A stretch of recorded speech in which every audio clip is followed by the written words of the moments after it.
Bienvenidos, queridos televidentes, a su programa Entérese. En Entérese hoy vamos a tratar de un tema que está de actualidad. Y digo de actualidad porque apenas hace una semana en el Teatro Tower, aquí en Miami, se presentó un documental que se llamaba Los Yubanos, o sea, los judíos, más claro, los judíos en Cuba. Esa es más bien la interpretación que tuve yo de ese documental, el cual llenó no solo el Teatro Tower, sino que quedaron personas sin poder entrar. La persona que presentó este programa es alguien a quien ustedes conocen, ya lo hemos traído aquí anteriormente. Nos referimos al historiador y profesor Elías Barrocas, judío. Pues bien, hoy lo hemos traído aquí para aquellos que no vieron esa película y, por supuesto, la opinión también del profesor Barrocas sobre no solo la película, sino sobre lo que hemos llamado los judíos en Cuba. Bienvenido a nuestro programa, profesor. Muchas gracias, siempre es un placer estar aquí en el programa Entérese y debo aclararte primero que es judío, pero es cubano también y latinoamericano también y ciudadano americano, gracias a Dios. ¿Y hebreo? Hebreo y judío es más o menos lo mismo, lo que pasa que hebreo fue utilizado en Cuba porque la palabra judío, en Cuba y en Latinoamérica, la palabra judío tenía entonces un concepto peyorativo. Quiero aclararte que lo que yo voy a decir hoy no es mi opinión y es quizás puedo decirlo, mi análisis de lo que ha sucedido en la comunidad judía de Cuba en los últimos años. Y no vengo representando a ninguna comunidad ni a ninguna institución judía. No vengo aquí en el plano de historiador, sino en el plano de una persona que tuvo las vivencias de lo que pasó en Cuba. Hay que tener en cuenta, y voy a hacer un preámbulo, de que en los años 50, para no ir más lejos, ya Cuba tenía una comunidad judía muy consolidada y económicamente en muy buena posición. No quiere decir que todos los judíos eran ricos ni que todos los judíos eran pobres. La mayoría de los judíos eran de clase media, tenían sus negocios, otros tenían sus trabajos por cuenta propia, etcétera. Y solidez de la comunidad se plasmó en el año 53 con la inauguración de la Casa de la Comunidad Hebrea de Cuba, más conocida como el Patronato, que fue una obra monumental con teatro, restaurantes, salones, sinagoga grande, sinagoga pequeña de uso diario, biblioteca a último tren con los mejores libros de la época. Y en el sector sefaradí se construyó el centro sefaradí en el Vedado, que nunca se terminó porque se empezó a construir en el año 57, 58, y al triunfo de la revolución pues no se había terminado, la finalización, aunque ya se usó en el año 58, 59, ya se empezó a usar. Aparte de que habían otras sinagogas, otras 3 sinagogas, dos en La Habana Vieja y una también en el Vedado, que era la más conocida como la Sinagoga de los Americanos, que era una sinagoga reformista y fue la primera que se hizo en Cuba en el año 1906, la primera congregación. En 1959, tú sabes y todos sabemos que hay un cambio político dramático en Cuba. Y en realidad en el año 59 casi la mayoría de los judíos eran simpatizantes con el régimen que había entrado porque la gente pensaba que iba a haber un cambio, que se iba a reponer la Constitución del 40. Me acuerdo cuando era un niño y fuimos a ver al Patronato un tractor, era la época de la reforma agraria, y un tractor que regalaba la comunidad al nuevo gobierno que se estableció en Cuba. Pero esto inmediatamente cambió y te voy a dar un dato que es ilustrativo. Entre 1959 y 1961 vinieron a los Estados Unidos 30.000 cubanos, de los cuales el 30% quiere decir alrededor de 9.000 de ellos eran judíos. Esa cantidad de judíos vino en esa época. El 30%. ¿Por qué? Porque esta comunidad, sus principales actividades económicas era la actividad mercantil, el comercio, la industria, les intervinieron las industrias, no había divisas para traer piezas de repuesto ni materias primas al país, había que pedir divisas.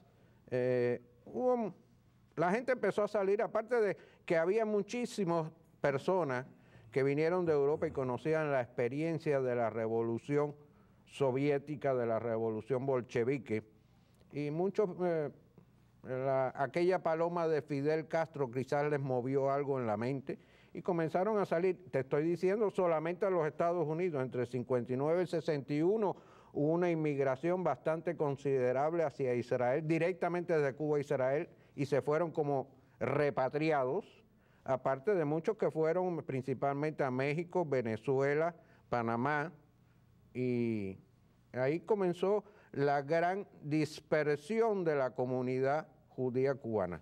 Ya hacia finales de los años 60, la situación en Cuba empieza a deteriorarse. En un principio las relaciones entre Israel y Cuba eran muy, pero muy fraternales y muy cordiales.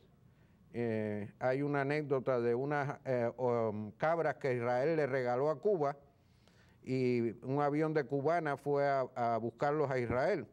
Y en ese momento se llegaba el embajador americano y mandó un mensaje al Departamento de Estado que Israel estaba vendiendo armas a Cuba. Y lo que se le estaban era regalando unas cabras que no sé si Fidel Castro se las comió, se murieron, no sé, más nunca se supo. Yo las vi, las cabras. Pero ya a partir del año de la conferencia tricontinental, la política de Cuba hacia Israel comenzó a ser hostil. No porque fuera Israel, sino porque seguía una línea soviética y una línea a favor de los árabes, y Nasser era un gran... uno de los grandes líderes de ese movimiento, que era el presidente de Egipto. En el 68, 69, apenas quedaban 1.200, 1.300 judíos en Cuba. La comunidad tenía graves problemas. Una comunidad de 15.000 judíos bajada a 1.000 y tantas personas, en la mayoría eran personas mayores de edad. Perdona que te interrumpa. Lo que nosotros llamamos polacos en Cuba eran todos judíos. Sí, al judío en las provincias orientales primero le decían turcos, pero ya en los años 50 a todos los judíos, fueran sefaraditas o ashkenazí, si eran polacos, rusos, húngaros o de donde fuera, a todos nos decían polacos. Y no era un apodo antisemita. ¿No era despectivo? No, no era despectivo. Porque en mi casa, para comprar la ropa, venían con unas maletas grandes por las casas. Sí, eso era igual. Decía, ahí llegó el polaco. El cubano a todos los asiáticos le dice chino, y el cubano a todos los españoles le dice gallego. Y no todos los españoles son gallegos, ni todos los que son asiáticos son chinos. Muy buena esa aclaración. Eso es parte del folclore cubano. En los años 60 la comunidad sufrió muchísimo y había muchas cosas, muchos problemas. Habían personas mayores, habían personas que querían irse del país, no podían sacar su dinero del banco. Hubo que ayudarlos, hubo que traer ayuda de fuera del país, de Suiza, para poder paliar con esta comunidad empobrecida de pronto. Hubo personas que quedaron, sus familiares se fueron y quedaron en Mazorra, los domingos no le daban comida y había que llevarle comida a los pacientes psiquiátricos. Había problemas de todo tipo. En segundo lugar, continuar con los que quedaron en Cuba, una educación judía. Se pudo mantener hasta los años 70 un colegio que se llamaba Albert Einstein, era del gobierno, pero permitían la enseñanza del idioma hebreo. O sea, se llegó a erradicar en Cuba Todos los colegios se cerraron. Cuando se votaron de Cuba los sacerdotes católicos, ¿ustedes también fueron expulsados? No, los judíos no fueron expulsados de Cuba, los judíos se fueron de Cuba. Los rabinos en Cuba, es lamentable decirlo, pero fueron de los primeros que se fueron. Y no los culpo porque ellos tenían su familia y querían salvar a sus familias. Hubo en Cuba, estos judíos que se fueron en los años 60, se usaba un término que quizás tú recuerdes, ya no se usa.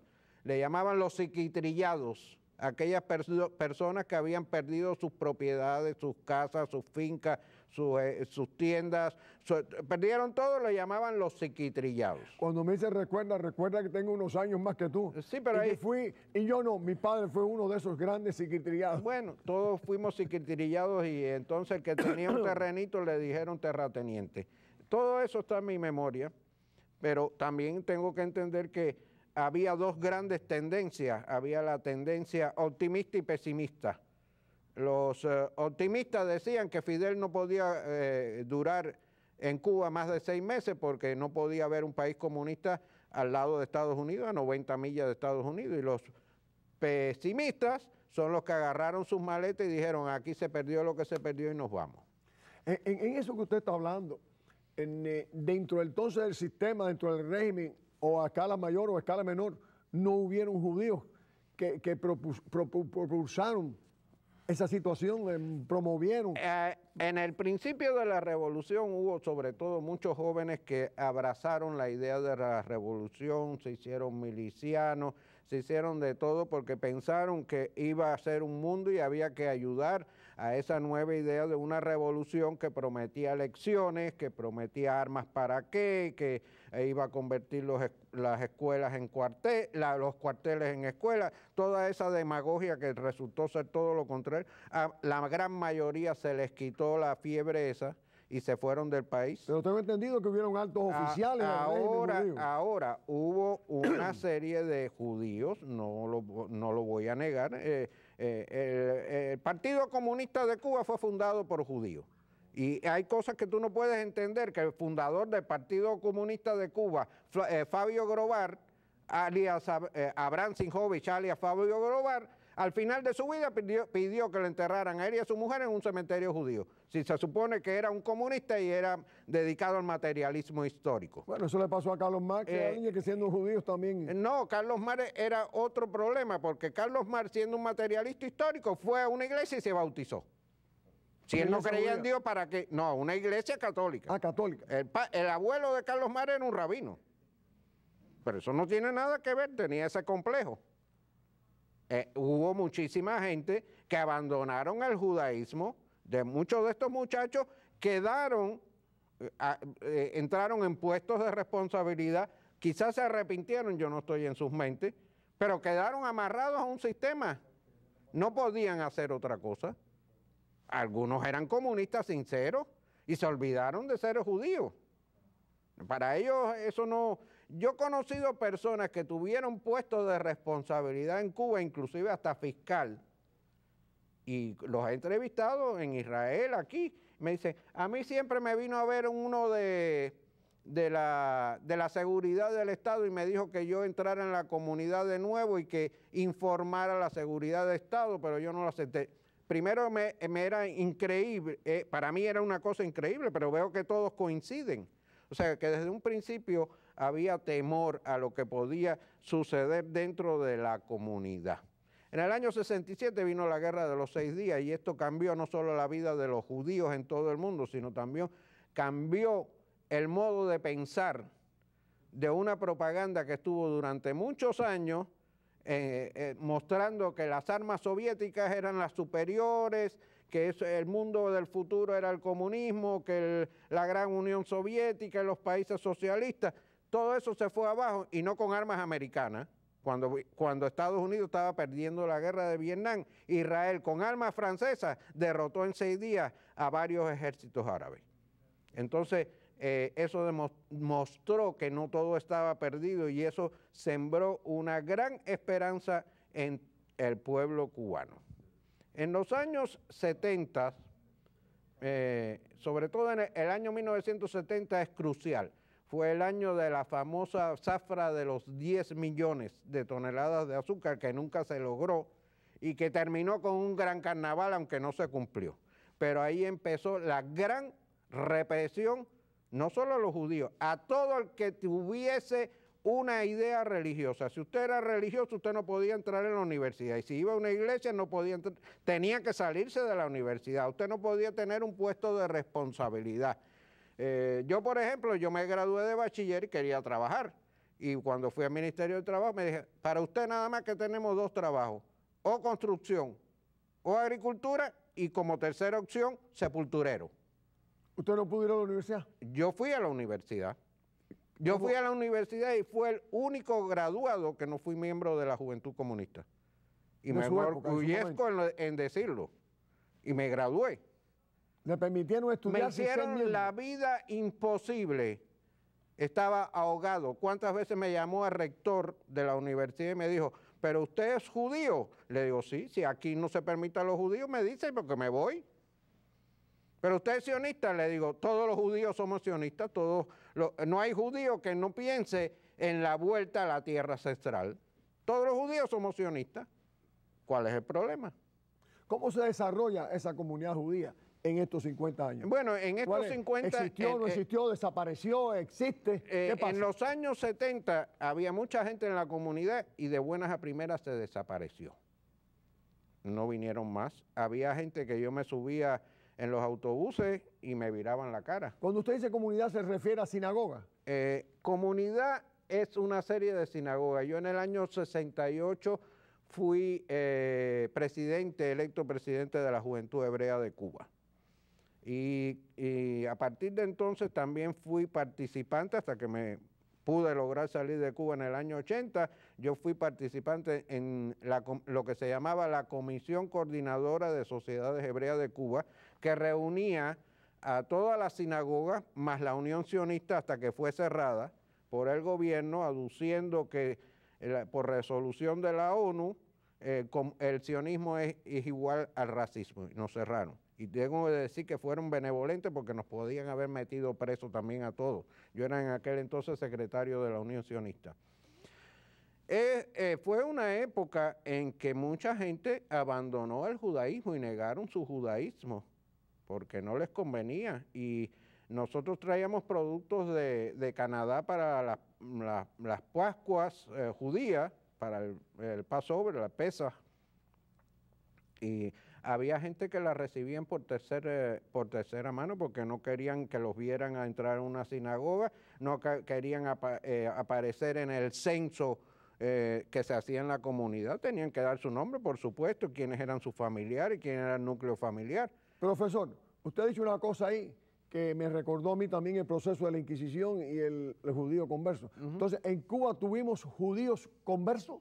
En Cuba tuvimos de todo tipo de judíos y de todo tipo de ciudadanos. Esto no fue un proceso solamente contra el judaísmo, esto fue un proceso contra toda la religión. Específicamente, dentro de lo que le hicieron al judaísmo, que es el que nos interesa aquí hoy, hubo ese personaje que renunciaron al judaísmo, claro, para poder sobrevivir. Como hubo el personaje que sacó la foto que tenía en el comedor de su casa del Sagrado Corazón de Jesús o de la Última Cena y puso la foto del Che Guevara. Exacto. O de Fidel Castro. Muchísimo. Eso es oportunismo. Entonces no existía religión ni había creencia en Dios. Entonces era lo que dictaba el partido, no lo que dictaba tu conciencia.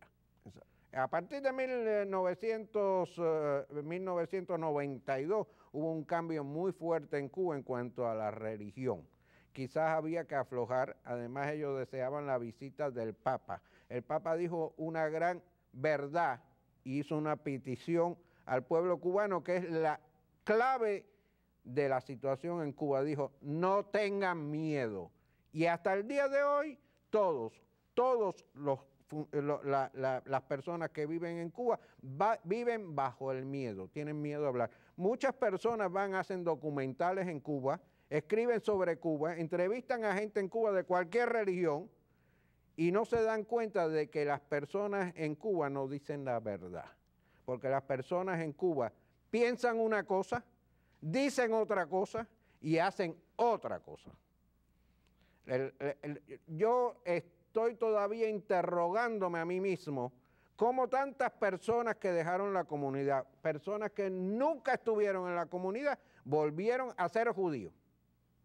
Es algo increíble. Yo digo, esto parece como una tarea del partido. Ahora los judíos que estaban integrados en la revolución y en la sociedad cubana comunista, volvieron a ser miembros de la comunidad. ¿Cuándo se produce eso? ¿Cuándo se produce eso? A partir de 1992. ¿Cómo regresan toda esta gente que yo los conocía a todos? Y los que salen en el documental que no conozco son hijos de gente que yo conocí. Entonces, ¿qué pasó en Cuba? Pues a correr todo el mundo a hacerse conversiones judías, a hacerse circuncisiones, conversiones, y lo primero que sucede es un programa secreto en que salen aproximadamente 300 judíos de Cuba hacia Israel. Decir en Cuba salida del país es como decir, pues llegó el último momento.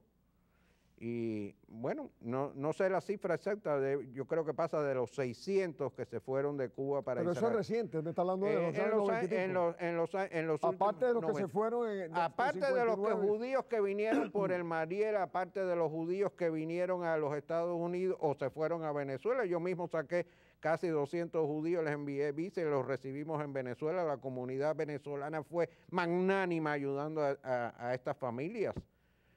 Casi todos después vinieron para acá. La comunidad salieron, cuando yo salí en 1980 habían alrededor de 800 personas en Cuba y hoy ellos declaran que tienen 1.500, yo no sé de dónde lo sacan. En toda Cuba, 1.500 judíos dicen que hay hoy. Dicen que hay. De acuerdo con su experiencia y su conocimiento, usted dejó 800. Yo dejé 800, que se identificaban como judíos porque pedían los productos para la Pascua, o sea que era comida. Los productos de la Pascua en esa época eran las galletas de matzá con la harina, una botella de vino por la familia y un par de latas de un spam kosher que se traía de Canadá. Hoy en el film tú ves la cantidad de comida que se le... Una pregunta, al igual que tenemos en el mundo católico el actual cardenal en sus relaciones por un motivo o por otro, discrepemos o no, existe esa relación con el régimen del cardenal Ortega. ¿Ustedes tienen ese tipo de dirigencia judía en este momento que comulga con el régimen? En el judaísmo no existe un centro de la religión. Lo que hay es... ¿Cuál es la jerarquía judía en Cuba? La jerarquía, y no es jerarquía al estilo católico, es los dos grandes rabinos que en Israel, el gran rabino de los sefaraditas Mizrahi y el gran rabino de los Ashkenazí. Pero ¿Van en Cuba? Ellos no van a Cuba. ¿En Cuba no hay rabino? En Cuba no existe ningún rabino. ¿No hay un rabino en Cuba? No, desde el año... ¿Quién representa al judaísmo en Cuba? La comunidad. Bueno, porque como usted dice, es un comité, una organización. Las directivas, los boards de cada comunidad representan a su comunidad, pero en Cuba no hay rabino. Pero esa comunidad se reúne a través de alrededor de qué. Déjame explicar, en el judaísmo no es necesario un rabino para decir las plegarias. Cualquier persona que sabe leer en hebreo, que sabe leer la Torah, puede hacer la oración. No es necesario, como en la iglesia, tener un pastor o tener un sacerdote. En el judaísmo, cualquier persona, la palabra rabino significa maestro, no es sacerdote. Sacerdotes desaparecieron cuando se destruyó el templo. Entonces, en Cuba ha habido una serie de personas que están creando, y casi lo han creado, yo estoy seguro que lo han creado una comunidad exótica. Hay catedráticos, profesores, van a Cuba y entonces la gran comunidad ponen a personas rezando en la sinagoga con un Che Guevara en la espalda. Aquí vienen dentro de pocos días, tengo entendido, va a haber vienen de Cuba esos que van a hablar sobre la comunidad judía. No, aquí están yendo y viniendo gentes de Cuba y están hablando de cosas que no son reales, porque nadie en Cuba, aún los que yo le llamo los comunistas arrepentidos, todavía no ha escuchado a uno que haya dicho me equivoqué o haya dicho perdón. Y esto es muy importante, porque nadie señala lo que se pasó en Cuba en los años 70 y 80, que la comunidad recibió muchísimas presiones. Yo me acuerdo en el año, creo que fue en el año 76, que se acusó, y te voy a decir el nombre, debe estar aquí, a David Diner, que era un arquitecto judío cubano. Fueron a su casa, hubo un problema con una construcción que hicieron técnicos checoslovacos. Le registraron la casa y encontraron un recibo de la Unión Sionista. Lo acusaron de que la construcción había fracasado, se había destruido, desplomado, no recuerdo qué fue lo que pasó, y lo pusieron 6 años de cárcel. Faltan 2 minutos de programa. ¿Usted considera en este momento el futuro del judaísmo en Cuba, de esas comunidades, como qué? ¿Cuál es el futuro del judío en Cuba? Esto es muy difícil de predecir. Futuro está dependiente de muchas cosas que pueden pasar en Cuba, cambios que pueden suceder mañana, cambios que pueden... mi generación se ocupó fundamentalmente de mantener las instituciones y mantener los edificios. ¿En alguna forma beneficia a los judíos en Cuba el comercio de judíos de Israel en Cuba en el campo tengo entendido, de las naranjas, de los cítricos? Las inversiones o los envíos de técnicos israelíes a cítricos y a otras cosas no es un programa del gobierno de Israel, es un programa de privados israelíes que invierten en Cuba, trabajan en Cuba como trabajan españoles, italianos y de todas partes del mundo. Eso no tiene, pero no es un programa del gobierno de Israel. El gobierno de Israel no tiene ninguna relación con Cuba, a pesar de que hubo un agradecimiento a que Fidel Castro declaró en una entrevista que Ahmadinejad estaba equivocado y que el pueblo judío era el más sufrido del mundo. Lamentablemente nos tenemos que ir, todavía quedaban preguntas sobre el judío preso en Cuba, pero bueno, eso lo haremos quizás en otra oportunidad. Sin más, dándole las más expresivas gracias a nuestro amigo, el gran historiador y profesor Elías Barrocas, se despide de ustedes. Hasta el próximo domingo. Jesús Angulo.